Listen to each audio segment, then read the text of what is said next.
Thank you to Anker for sponsoring today's video.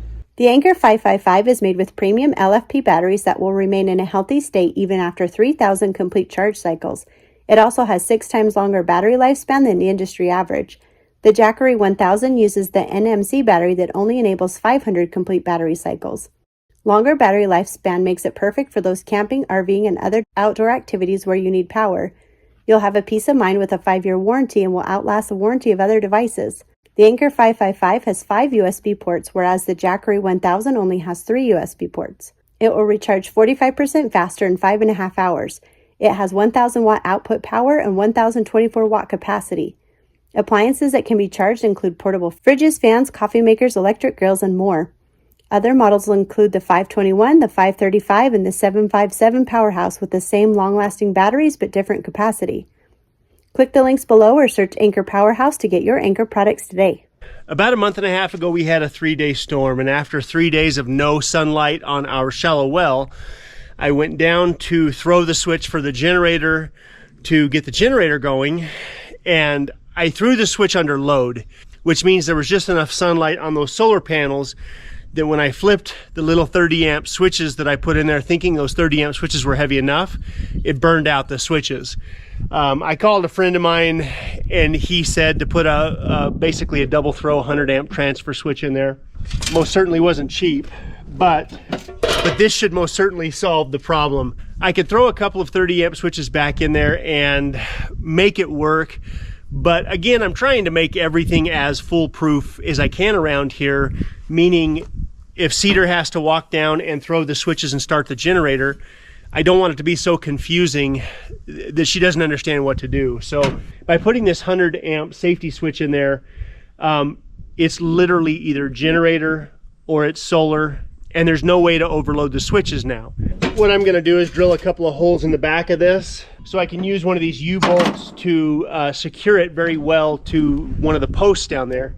To throw that switch, it needs to be stable. So I'm gonna real quickly drill a couple of holes in the back of this box, and then I'm gonna try and wire it up. I think I can wire it up. I initially was gonna have one of my friends come up and wire it up for me, or at least look over my shoulder while I was wiring it up, and I should be able to get this figured out. So let me drill the holes real quick, and then we'll run down there and install it.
I've got the solar panels coming into the top. I've got the generator going into the bottom. Negative on the left, positive on the right. Now I just need to wire the controller for the well pump into both sides in the middle. Then we're done. And then I get to throw a switch and see if I wired it up correctly. And then I'm gonna go crazy with some zip ties and see if I can't make this look a little better. This is another one of those moments where The initial three-way switches that I installed were not going to hold up long term. After calling one of my good friends, who is a master journeyman electrician, I explained to him what I was trying to do. He put a part on will call at the local wholesale house. I ran down and picked it up. And now I get to wire up the new switch, hopefully for the last time. If I did my job right, the controls should light up when I plug this together.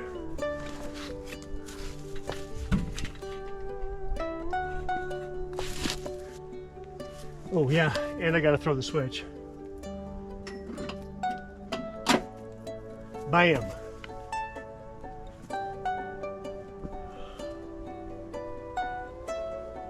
Okay, so the only other thing I'm gonna do is fire up the generator and make sure that I have the generator wired properly as well. So I need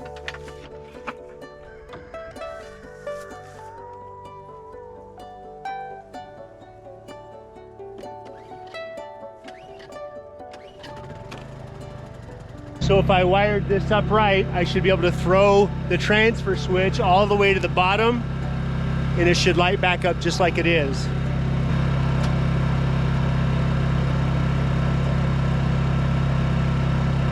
Okay, powered off. Here we go.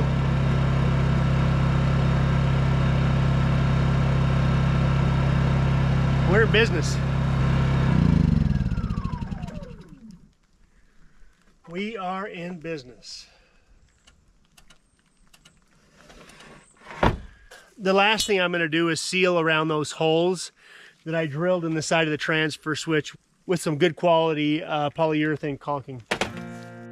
Now, switching from generator to solar panels is actually quite a bit easier and less confusing than it was before. Okay, so I'm going to watch this. Obviously, throughout the rest of the day, it's probably going to be cloudy enough that it's not going to run very consistently, but I'll get out here tomorrow and just kind of monitor it, make sure that everything's wired up correctly. So now if I'm ever not here and Cedar needs to turn the generator on, all she has to do is throw the switch. Matter of fact, I'm going to mark it generator solar panels, so wherever that lever's at, she'll know where it needs to be. So really my focus for today is that corner and getting all the dirt at least moved around and kind of roughed in, and then I can spend tomorrow cleaning it up and grooming it and making it look the way that I want it to. But this is the area right here that I'm thinking about digging the hole for the propane tank. Now the hole has to be at least 7 feet wide, 6 feet deep, 15 feet long. And I'm going to use the concrete blocks to kind of stabilize that hole and keep it open. But once I get the propane tank set in place, every couple of years we're going to have to fill that propane tank. So it has to be close enough to where a propane truck can hook up to it, and that's usually within about 100 feet. But I called a friend of mine who actually worked for one of the local propane companies, and I'm going to have him come up and look it over. And then I called another one of my friends who is one of the few people that I had do some work up here in the early days for me, and he is an excavation contractor, and so I'm going to have him come up here and just kind of talk with me about the retaining wall and what he suggests and all that fun stuff. But I intend on using a landscape fabric as well as a French drain of some kind behind the boulders. But the angle of the hillside really isn't as steep as it would otherwise be with a retaining wall. Typically they want them fairly steep. So I want to talk to him before I start stacking rocks about what he thinks and how I should do this. But once we put the terraces in, we're going to have some vegetation in these terraces that are going to need water. And the concern with landscaping fabric around water is water has to have a place to go. So I went and talked with another one of my friends that lives fairly close by, and he has also done quite a bit of work stacking rocks, and he doesn't like using landscape fabric because he feels that it holds the water back. So as long as I put in some sort of a French drain of some kind behind the boulders, I think we'll be fine. But again, today my real concern is just getting all the dirt moved to where I can really start to get an idea where this propane tank is going to go. So Here we go. And oh yeah, by the way, it's supposed to rain pretty significantly tomorrow, which will be good for the dirt, but I'm going to lose at least a day with the backhoe, if not more, depending on how hard it rains. So I got to get a lot of this done today.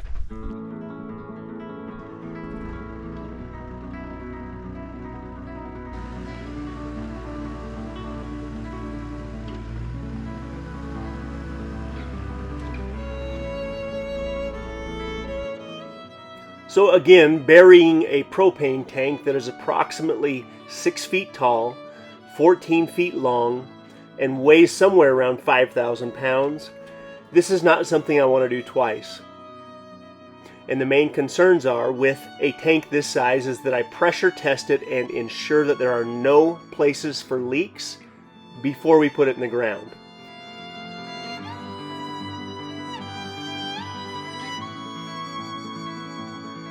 Once I get the hole dug, the concrete retaining block set in place, I still have a gas line and a drain/vent that I will install before the propane tank can be set. Because propane is heavier than air, I need to have a way for any propane to escape, as well as water to be able to escape if any significant amount should get in there.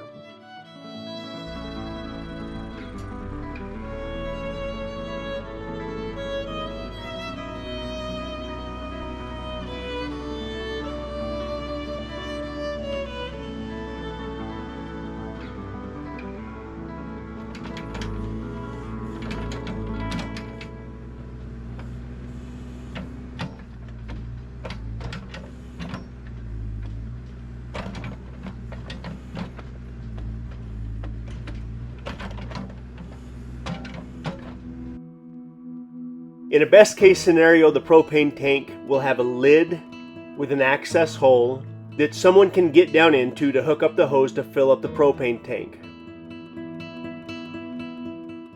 But because of the size of the propane tank, this shouldn't happen for at least 2, maybe even 3 years. But when it does happen, it must be accessible and safe.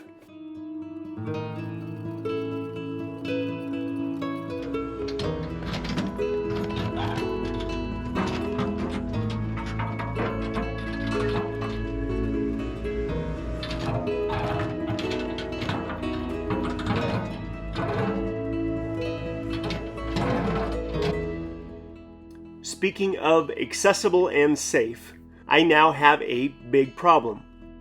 I didn't think this boulder was as big as it is, and it's just big enough that I'm not sure I can get it down the hill safely. But it has to go somewhere.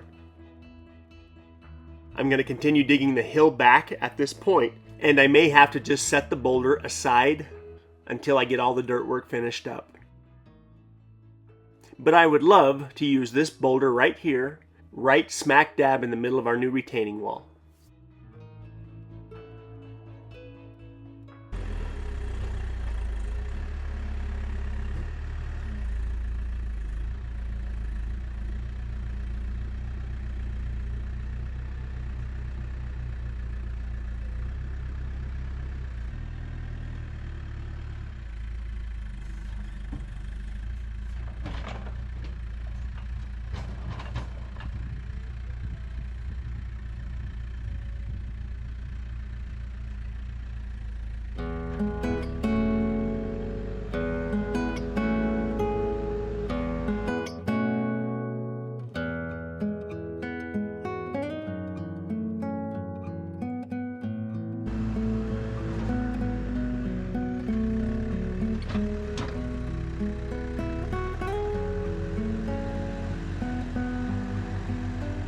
I'm gonna bet that that guy weighs every bit of a couple of 1,000 pounds. I was able to get it off the ground with the backhoe, but I gotta be real careful about how I get that thing off the hill. But that would be a perfect boulder to use down low at the base on the rock wall to start building on. Cedar and I talked about it, but a lot of the big boulders that I put along the driveway 3 or 4 years ago, I think I'm gonna bring them over here and put them against the hill, and then maybe find some smaller boulders to line the driveway with. But That thing is too big to be moving around.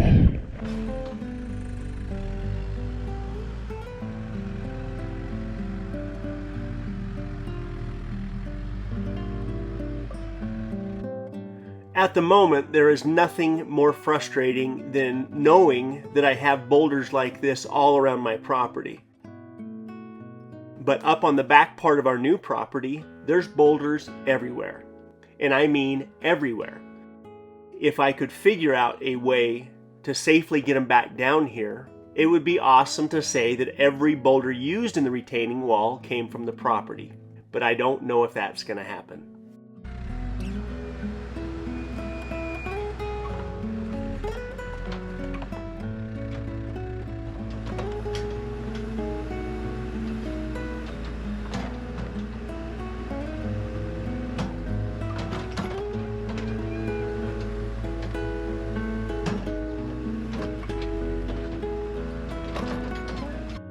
But over the last 6 years, I've probably dug up somewhere around 100 of these boulders throughout our property.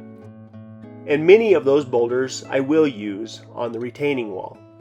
But more than likely, I'm going to have a few truckloads of boulders delivered up here in order to get the job done.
As I think about how I'm going to dig this hole for the propane tank, I've still got a lot of dirt around here I've got to do something with.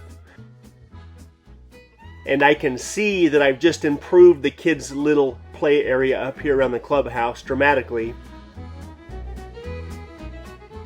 But I also am trying to use this dirt to taper it into the other yard. I don't have enough dirt to fill in the entire hillside. My hope is that I'll have the tractor fixed here very soon, and I'll be able to do a little bit of cleanup with my box grader and really get it looking good. Then I'm going to throw a 5-seed pasture mix down just to get the grass started so the erosion isn't any worse than it has to be. And then we're off to the races with that propane tank.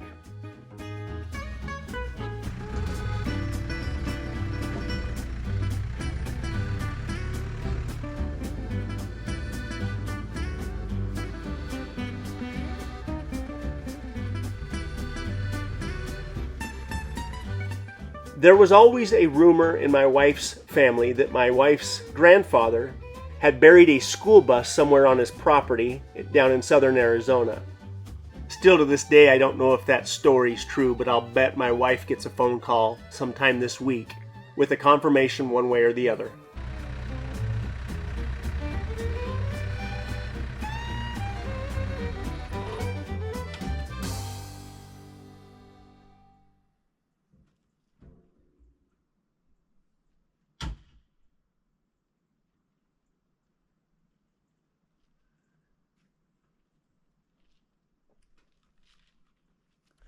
Well, it rained pretty good last night. It's kind of raining on and off today. I'm trying to decide if it's rained too much, but I wanted to walk up here and look at the hill. So, it should knock the dust down if nothing else. But I probably should give this a couple of hours to dry out. Right, Ruby? Ruby, you want to go for a drive? You want to go for a drive? Let's go.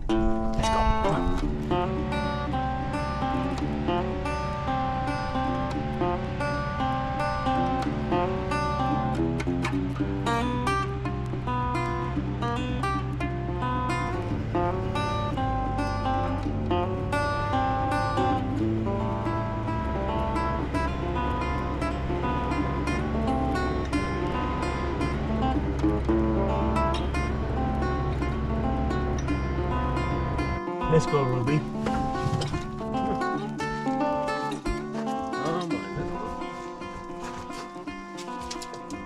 All right, it is about that time to get these filters changed. I ran the bleach through the entire plumbing system for a few days, and it's time to change the filters. I've already relieved the pressure, and the big black plastic wrench that I would normally use to open these filters up is, of course, nowhere to be found. My gut feeling is Cedar put it probably in the most obvious place ever, and I can't find it. I normally keep it right here, and she has cleaned this room out a couple times. So anyway, I'm going to use my pipe wrench and see if I can't get it to open up. But this is the sediment filter first, and then the carbon filter. I'm going to change both of them. I'm going to flush the containers out and put the new filters back in. There we go. All right, there's the first one.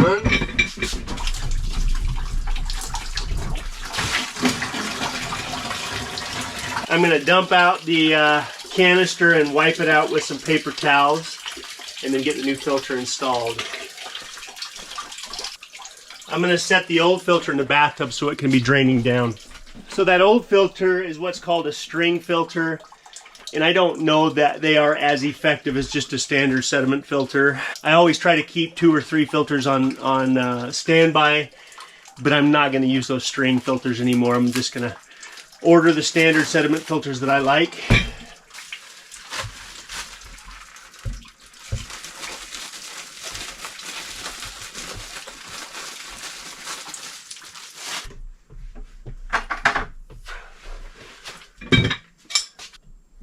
All right, that should do that.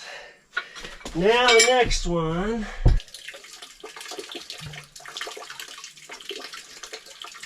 Don't forget to get the gaskets out. So again, that filter really wasn't that bad. The canister isn't that bad either.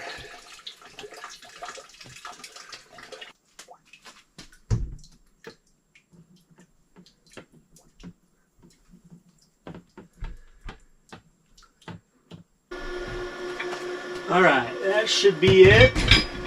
The last filter is just a sediment filter. I'm going to go ahead and change that one as well. There we go.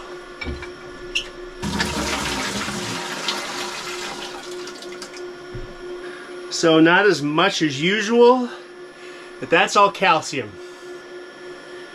Okay, that's hard water buildup, but what's different between now and last time that I changed the filter is I changed out the water heater. I had to warranty the water heater because I think it was the burner assembly failed or something like that.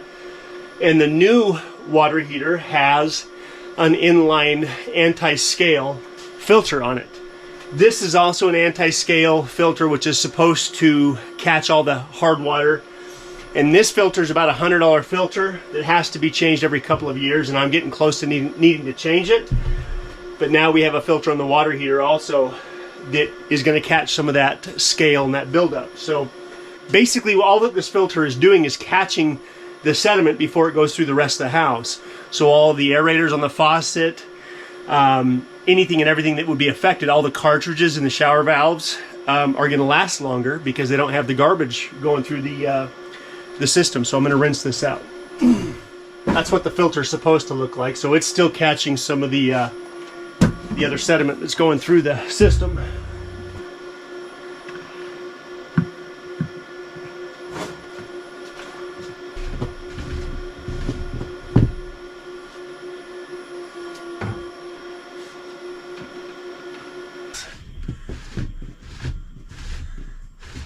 So as I first started to spin it in, to tighten it up, I could feel that the filter wasn't lined up. I could feel that it was pressing on the filter wrong, so I took it out, readjusted it, and spun it in. The canisters are built with little tongs that line everything up if you do it right, and it wasn't lined up. So that's always something very important to check, and make sure your filters are lined up in these big blue filters. So.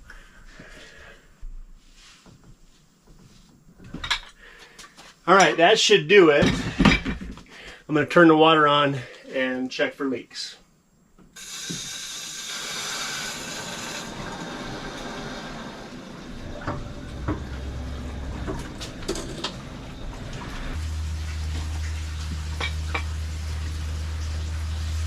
But the last filter that I regularly change is the filter on the fridge. That filter is basically a carbon filter. Because we don't have chlorine in our system, it's something that I have to stay up on, so I'll go ahead and change that filter as well, and then we're good to go. Hopefully I got my mess cleaned up enough to where my wife doesn't realize I spilled a little bit of water in here, but I got it all wiped up, so I think we're good. It's a little bit humid today because of the rain, so I'm going to leave the window cracked and let the humidity clear out throughout the day.